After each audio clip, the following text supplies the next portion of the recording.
as we come to you today, that you would speak to us, Father, that you would cover my weakness with your strength, that you would cover my inadequate words with the power of your Holy Spirit, that you would speak to each and every heart without exception.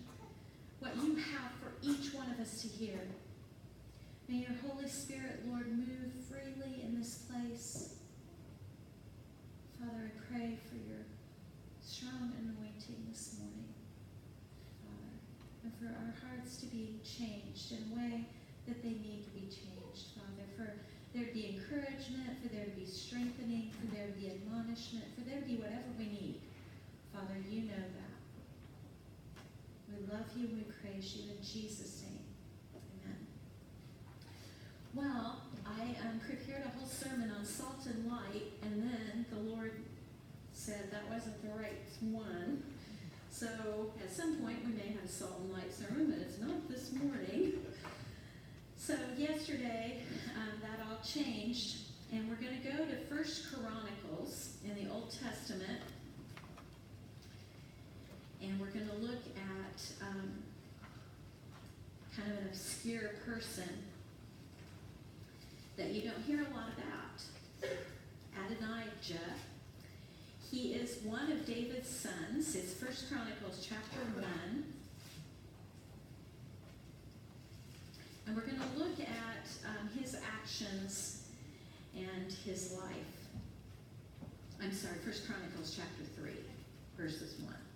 So, starting with verse 1. These were the sons of David born to him in Hebron. The first son was Ammon. That's not correct either, Susan, is it? I added. It's 1 Kings 1. We are going to use 1 Chronicles, and I did not get that put in because I got distracted. So we're 1 Kings 1. When King David was old and well advanced in years, he couldn't keep warm. So even when they put covers on him, so his servants said to him, "Let us look for a young virgin to attend the king and to take care of him. She can lie beside him so that our Lord the king may keep warm." And then they searched throughout Israel for a beautiful girl and found Abishag, the Shunammite, and brought her to the king. The girl was very beautiful. She took care of the king and waited on him, but the king had no intimate relations with her. I did some research on that, and a first-century historian that is real famous, Josephus, if you've studied any of biblical things or even history, Josephus was a secular. He was not a Christian historian, but he recorded things of the day. And that was a practice that was practiced a lot. They would have humans lay next to people who were sick to give them warmth.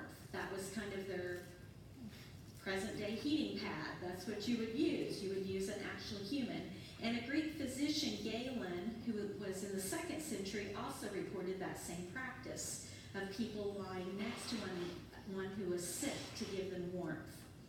So we see that David is really sick. King David is near death. He's on his deathbed. He's really sick. He requires someone to lay beside him to give him warmth.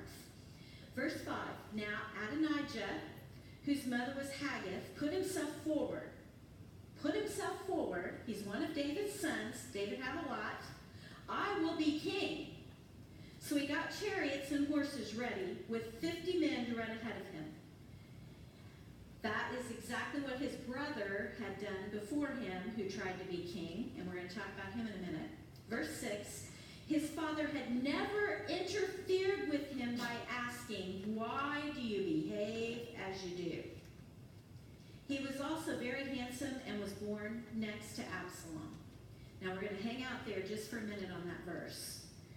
His father never asked him, "Why do you do the things you do?" He never interfered. He was very handsome and he was born next to Absalom. Okay. David was a mighty king. He was a man after God's own heart. But he was a failure as a dad in a lot of ways. He did not admonish his kids. He didn't give them guidelines. He didn't tell them, this is not the right thing to do. You need to stop. It's not popular to be a parent that sets guidelines, but it's the godly thing to do. Now, I want to talk about the first of David's kids here for just a minute, because I read that verse and was like, oh, and I know some other kids that didn't turn out too well from David because he didn't set guidelines. His oldest son was named Ammon, and Ammon, who would have inherited the throne, raped his half-sister. And so he was one, and David did nothing, even though he knew that it happened, he did nothing about it. And Absalom, who was the next son, so it was Ammon, then Absalom was the full brother of the sister, Tamar, that Ammon raped. And so Absalom was so angry about that he took matters into his own hands when his dad didn't do what he needed to do. And he ended up murdering his brother, Ammon.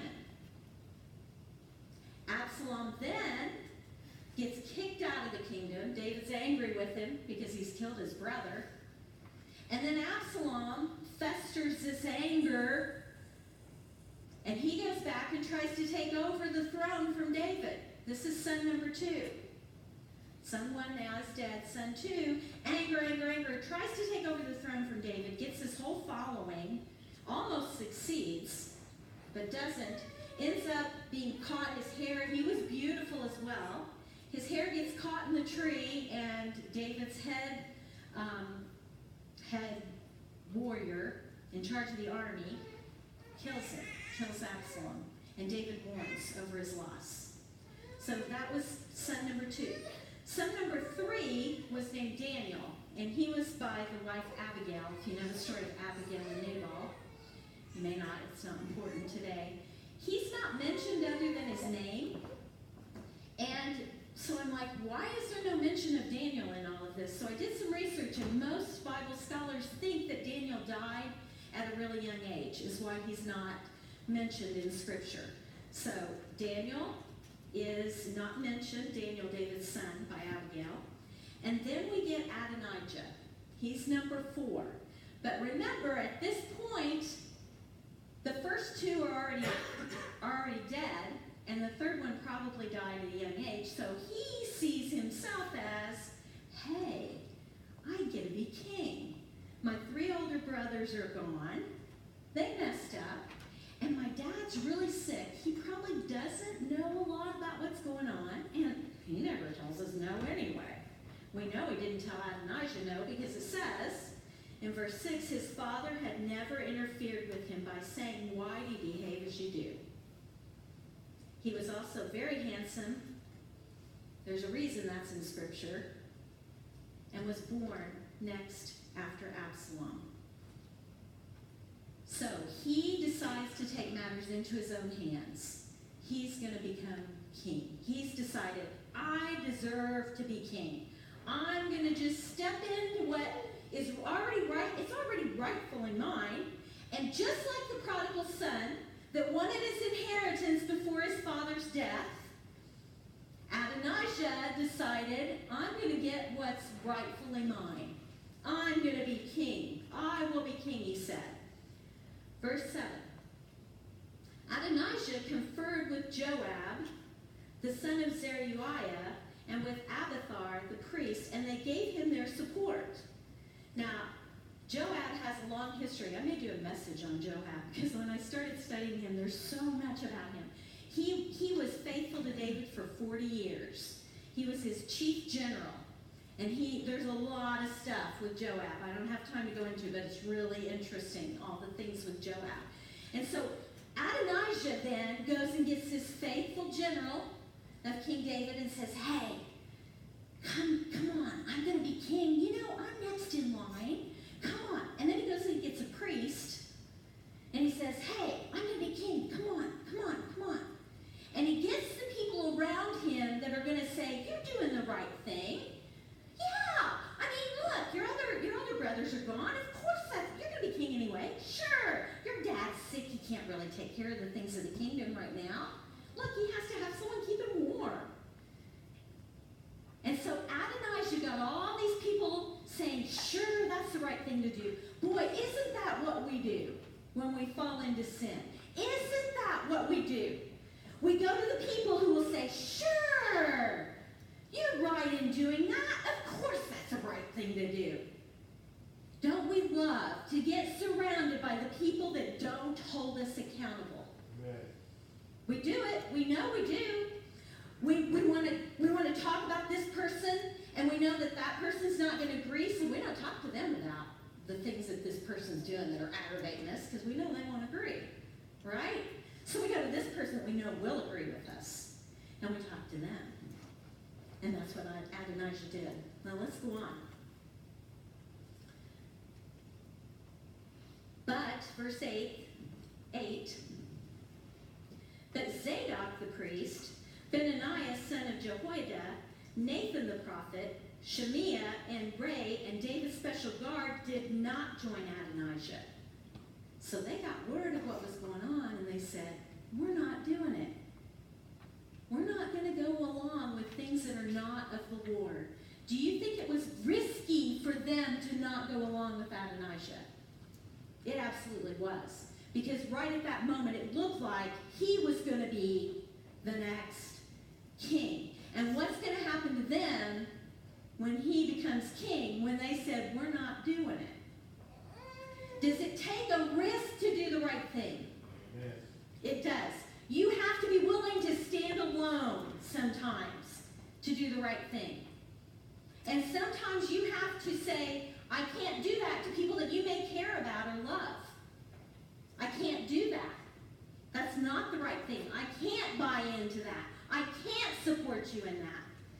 But you know, real friends tell the truth. You know, I want to surround myself with people that are going to hold me accountable. They're going to say, I don't think that's really the right thing to do. Or maybe you need to pray a little more about that. You know, when I'm worked up about something and I'm angry